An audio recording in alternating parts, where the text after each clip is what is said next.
Shalom, hari ke-269 pembacaan Alkitab setahun. Saudara-saudara yang dikasihi Tuhan, hari ini pembacaan kita diambil dari kitab Nabi Obadja. Saudara, apa yang ditabur orang itu juga akan dituainya. Edom adalah bangsa keturunan Esau. Edom artinya merah. Mungkin sebutan ini melambangkan lokasi yang merupakan tempat tinggal mereka yang sekarang dikenal dengan nama Petra. Letaknya di sebelah timur Sungai Yordan dan berbatasan dengan Moab di Teluk Akaba, berada di dataran tinggi berbukit-bukit dan memiliki benteng pertahanan alamiah yang sangat kuat, sehingga sulit bagi musuh-musuh untuk menundukkan Edom. Posisinya sangat strategis untuk perdagangan karena dilewati oleh Mesir dan Syria, memberikan keuntungan secara ekonomi kepada Edom. Meskipun Edom merupakan bangsa yang besar dan terkenal pada zamannya, namun mengapa Tuhan tidak terkesan kepada mereka, tapi justru menghukumnya? Nabi Yesaya menyebut Edom sebagai bangsa yang dikhususkan untuk ditumpas. Dan Nabi Maleaki menyebut sebagai bangsa yang kepadanya Tuhan murka sampai selama-lamanya. Dalam kitab Yehezkiel, Tuhan berkata, "Aku akan menjadi lawanmu kepada Edom." Dan Nabi Maleaki mengatakan bahwa Tuhan berkata, "Namun aku mengasihi Yakub, tetapi membenci Esau." Saudara-saudara, mengapa Tuhan menghancurkan Edom? Ayat 3 dan 4 mengungkapkan dosa mereka, dan mereka ternyata memiliki dosa kesombongan.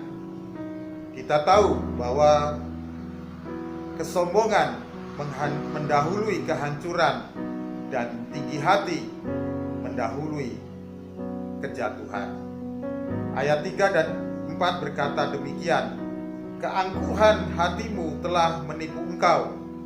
Engkau yang tinggal di celah-celah batu di tempat yang tinggi. Engkau berkata dalam hatimu, siapakah yang akan menurunkan aku? Sekalipun engkau terbang tinggi seperti burung raja wali, sekalipun sarangmu diletakkan di antara bintang-bintang, dari sana pun aku akan menurunkan engkau," firman Tuhan. Demikianlah saudara-saudara, dosa Edom ini telah menyebabkan Edom dihancurkan oleh Tuhan. Kesombongan mereka, mereka yang merasa diri aman, mereka yang merasa memiliki benteng perlindungan yang kuat, dan ketika mereka menyombongkan diri atas hal itu, maka Tuhan justru menghancurkan mereka. Dan dosa yang lain adalah dosa yang dikatakan dosa kekerasan. Di dalam ayat yang ke-10 dikatakan, "Sebab kekerasan terhadap saudaramu Yakub, malu akan menyelubungi engkau, dan engkau akan dibinasakan untuk selama-lamanya." Saudara-saudara yang dikasihi Tuhan, bangsa Edom ini sangat membenci Israel dan selalu bermusuhan dan memusuhi Israel. Raja Edom pernah menolak Israel ketika Israel minta izin melewati negeri mereka. Ketika Israel dari keluaran dari Mesir tidak diizinkan melewati negeri orang Edom ini. Dan pada waktu Yerusalem diserang oleh orang Babel, orang Edom berseru, "Runtuhkan, runtuhkan sampai ke dasarnya."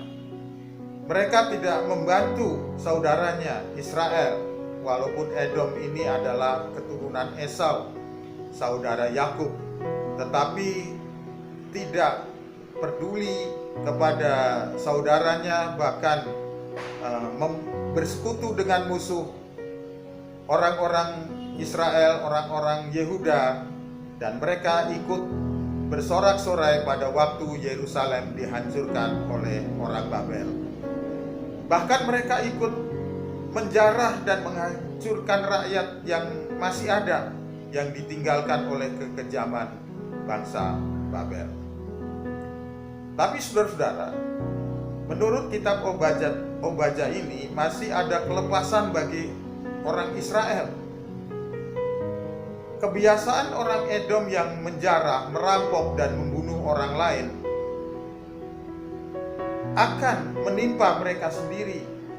Kini mereka akan mengalami hal yang sama. Karena itu Allah mengirimkan bangsa lain untuk melawan mereka. Edom dinyatakan oleh Allah akan menjadi sunyi sepi dan akan binasa sama sekali. Sedangkan Yehuda akan dipulihkan dan kerajaan Allah akan menang. Saudara-saudara, pada tahun 582 sebelum Masehi, 4 tahun setelah Yerusalem dihancurkan oleh serbuan pasukan Babel, orang Edom nyaris punah dan dipaksa hidup di bagian selatan Yehuda. Dan pada tahun 70 Masehi, setelah Yerusalem dibinasakan oleh Roma, maka nama Edom tidak pernah disebut-sebut lagi. Dengan demikian, punahlah Edom sebagai bangsa. Sesuai dengan firman Tuhan, Edom dihancurkan oleh Tuhan oleh karena dosa dan kesombongan mereka, dan oleh karena apa yang mereka taburkan, kekerasan yang mereka taburkan, dan mereka menuai kekerasan pula. Ingat ini saudara-saudara, kecongkakan mendahului kehancuran dan tinggi hati mendahului kejatuhan. Orang yang menabur kecurangan akan menuai bencana, karena apa yang ditaburkan orang itu juga akan dituainya. Amin. Tuhan Yesus memberkati.